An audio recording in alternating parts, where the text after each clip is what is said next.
Assalamualaikum warahmatullahi wabarakatuh. Hai, kembali lagi di Serunya Belajar, belajar bareng Pak Andri. Nah, kita lanjutkan ya untuk pembahasan PPAD Kulon Progo nomor 21 hingga 30. Nomor 21, pertanyaan tentang ungkapan raja tanpa mahkota. Berarti makna ungkapan ya. Raja tanpa mahkota itu adalah pemimpin yang tidak mempunyai kekuasaan atau orang pemimpin yang tidak dihormati ya. Raja tanpa mahkota. Lanjut nomor 22. Amanat cerita. Amanat itu adalah pesan. Kalau pesan cerita itu pasti hal yang bagus, yang baik, yang positif ya. Nih, di sini ada cerita induk walet ya yang berkat perawatan baik, kasih sayang bulu-bulu tumbuh dengan baik. Nah, si induk ini pengen anak-anaknya itu belajar terbang, tetapi anak-anaknya ini selalu menolak ya. Kemudian induknya ini lagi pergi nyari makan gitu kan. Tiba-tiba ada ular yang datang. Nih ada seekor ular piton yang datang. Anak-anak walet ketakutan, mereka manggil-manggil sang induk tetapi tidak bisa. Dalam sekejap anak-anak walet itu jadi santapan si ular piton. Nah, apa yang bisa kita pelajari? Amanat itu kita ambil dari tokoh yang ada. Tokoh di sini adalah tokoh ibu atau induk, kemudian ada tokoh anak walet, dan ada tokoh larpiton. Yang bisa kita pelajari itu dari anak waletnya. Yang tadi dikasih tahu belajar terbang, tapi tidak mau belajar. Akhirnya ketika dibutuhkan dia tidak bisa. Berarti jawabannya yang mana amanatnya? Maka yang lebih tepat amanatnya adalah bahwa seorang anak itu harus mematuhi nasihat ibunya. Jadi jawabannya yang kalau si anak walet ini mematuhi nasihat ibunya untuk belajar terbang, maka mereka tidak akan dimakan ular piton.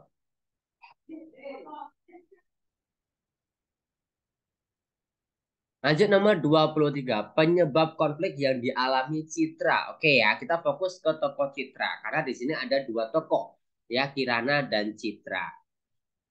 Nih, keadaan ini membuat Citra sang kakak sangat terpukul. Nah, apa yang membuat kang kakak ini terpukul? Maka ya adalah si Konil. Seorang gadis kecil berambut hitam duduk di batu pandangan kosong. Ya, pikirannya kosong, namanya Kirana. Nah, Kirana ini adiknya Citra. Apa yang membuat Citra ini terpukul? Karena kondisi Kirana.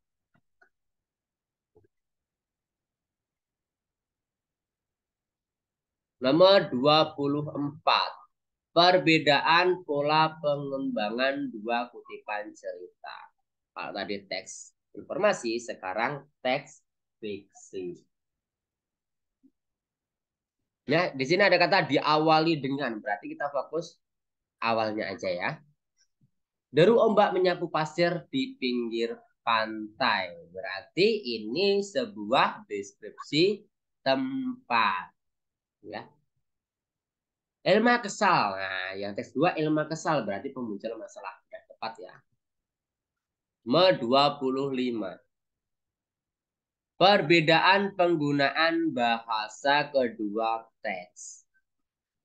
Kita lihat nih, kalimat aktif ditandai dengan imbuhan me, kalimat pasif ditandai dengan imbuhan di.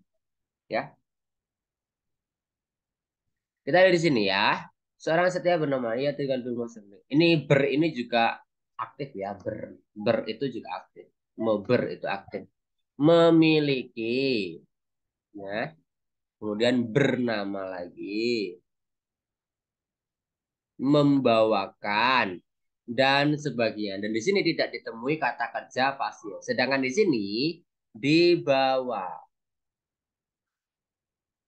ditemui, dijamu. Dan di sini teks 2 juga tidak ditemui kata kerja aktif. Artinya jawabannya yang A. Teks 1 aktif, teks 2 pasif. Nomor 26. Bukti latar sore. Ini gampang ya. Sore itu biasanya mataharinya ada di barat. Oke, nomor 26. Tak terasa, ya kan? Matahari berjalan ke barat, berarti dia sore. Kemudian ayam-ayam peliharaan sudah menuju ke kandang ya. Kalau kita lihat rimbu itu udah masuk ke kandang di Upin Ipin, itu udah sore biasanya ya. Berarti jawabannya 2 dan 3. 27. Bukti bahwa watak tokoh kakak itu sombong. Kakak si katak ya sombong. Mari kita lihat.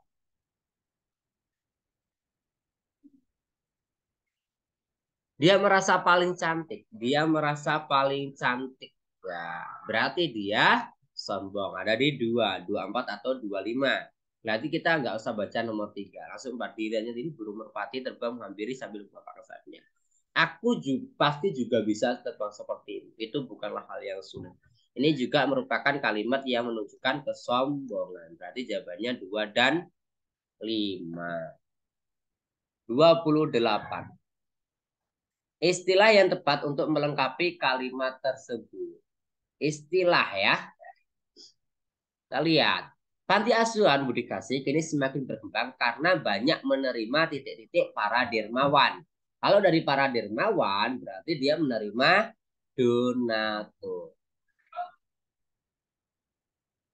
Tapi benar nggak? Ya bukan donatur, dermawan itu menerima donasi ya. Kalau donatur itu orang yang memberikan atau para dermawan namanya donatur. Berarti dia menerima donasi. Nama 29. Urutan petunjuk membuat jamu kunyit asam. Ya. Nah, cara mencari jawaban untuk ini, maka cari yang sama dulu. 3 sama semua. Kemudian ini ada yang sama lagi, 6. 6, berarti pilih yang 6. Kemudian ada yang sama lagi, 1. Berarti pilih yang B atau D. 3, 6, 1. Tinggal 7 atau 2 ya. Kita lihat. 3. Kupas kunyit dan asam jawa, cuci bersih. 6.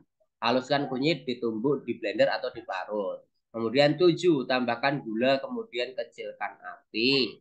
Kemudian 1. Didihkan air, kemudian masukkan kunyit yang sudah halus, asam jawa, dan garam. Nah, di sini langkah selanjutnya adalah nomor 7 atau nomor 2 ya, tambahkan gula, kemudian kecilkan api atau aduk rebusan kunyit hingga matang dan air sedikit menyusut.